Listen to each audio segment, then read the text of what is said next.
Hello childrens! In this video, I'm going to be showing you guys how I do the hatching technique. Hatching is just pretty much shading with lines. That's it. Lines. Lines, lines, lines. It's just a way for the lines to create the illusion of value. For this project, all you will need is 1 to 3 objects of your choice. If it's one object, it needs to take up the entire page. A pencil or a pen or some fine point marker is preferable, but if you just have a regular marker, then that's fine. And just any kind of paper. So you want to start off with regular hatching, which is drawing parallel lines all across the board. Well, not all the way. We're going to leave a little small spot so that it represents our highlight. But that's pretty much all you have to do. It's just a bunch of parallel lines. You can put them close together, you can put them far apart, but the closer together that you put them, the darker that it'll appear. And you can keep on adding even after you have finished putting some lines down. For example, right here, I wanted this area to be a little bit darker, so I'm just adding a bit more lines to it. Cross-hatching takes it a step further by adding more value to it, making your objects appear darker. Cross-hatching is pretty much exactly what it is. All it is just you're crossing your lines. However, cross-hatching is just a little bit trickier because you really have to put some thought into where your shadows are going to be in order to put those lines crossing together. For example, I don't want to cross every single line together because then it just defeats the purpose and everything looks just one shade of dark. As you can see in this sphere, I'm starting off with just regular hatching and then moving on to crossing my lines for the cross hatching in order to create a darker area on the edges of the sphere. Notice that I vary the size of the lines that I use and also cross hatch in certain areas here and there.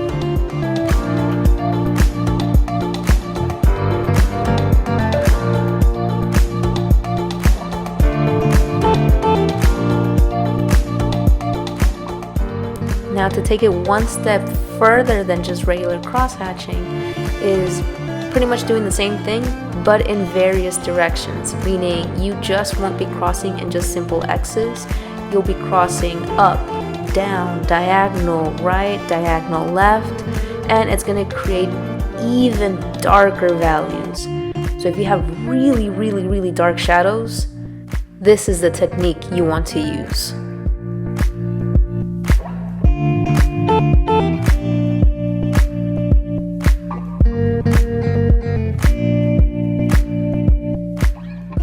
Now, to get the hatching technique correct and make it much easier on yourself, make sure that you always have a light source, meaning you have a place where the light is coming from.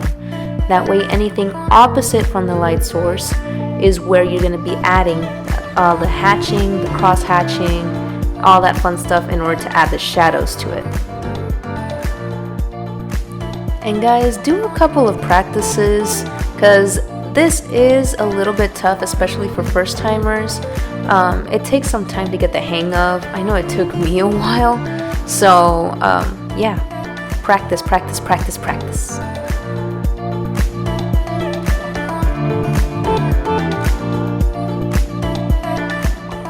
Alright, so step 1, make sure that you are finding your shadows and your lights on your object. So here, to make it easier on myself, I'm outlining and contouring all the shadows on this little pin.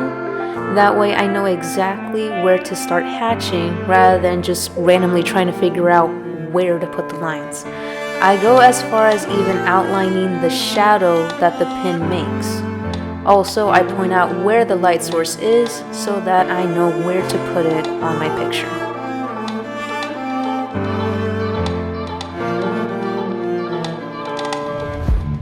Now this step is optional for some of you, but I still highly recommend you guys draw out your object way before you move on to the hatching stage.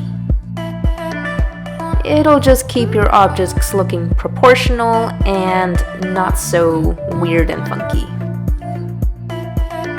After you draw it out, we're finally going to move on to the hatching, but first make sure that you put your light source so you know exactly where your light is coming from and you know where to avoid putting lines on your object. Now here I got a little too excited, and instead of just keeping to a regular hatching, I started cross hatching just because, yeah, I couldn't help myself. But I don't recommend this. I would rather you guys start with just regular hatching, and you'll see that I end up doing just regular hatching for the rest of it, and later move on to cross hatching. It'll just make it less confusing.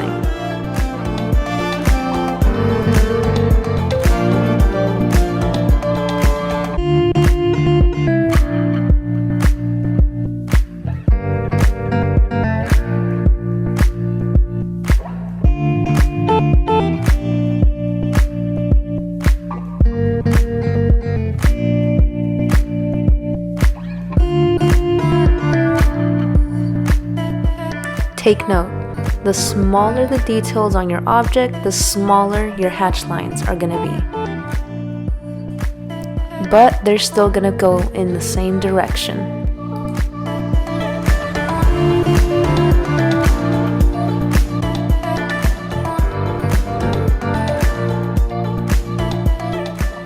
Alright, once you are done doing all the regular hatching, then you can move on to the next step, which is cross hatching.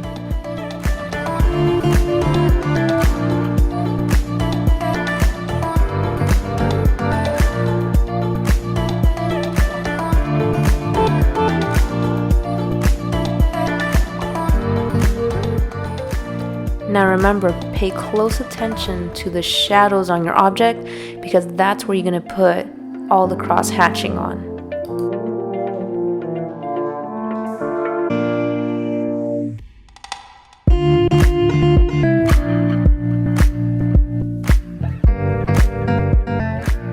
Also right here, notice on the handle of the pin, I extend some of the regular hatching out just to make it appear like it's fading out and a little bit lighter. And when I start to add more lines for cross hatching, I start making them smaller and smaller just because I want to condense them to one area, meaning I want to keep them in only one area. That way darker values form only in that specific area. Sorry, I said area a lot.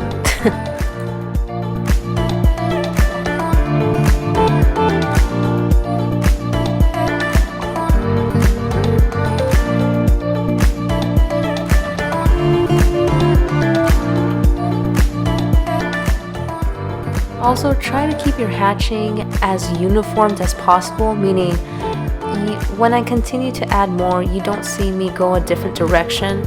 All of them are still going diagonally the same way, unless I'm doing cross hatching.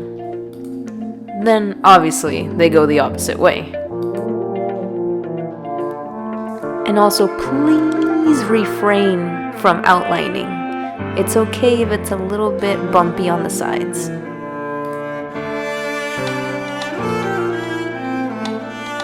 And guys, don't be afraid to put more lines in where you think is going to have more shadows. I know some of you are very scared of going dark, and that's understandable. That's how I was before. But some areas, the darker, the better.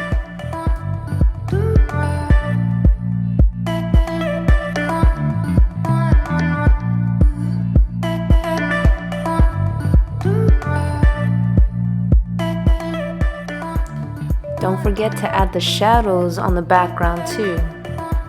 When doing the hatching on the background, try to make sure that you do them a different size if possible than the actual object. That way it stands out more. For example here, I'm doing the hatching a bit wider and longer lines compared to the very short condensed lines of the pin.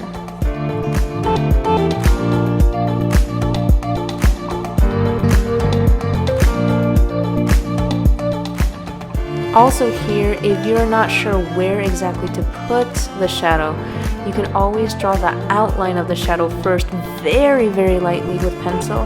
That way you can go back and erase it. Just like this little sphere that I'm making right here.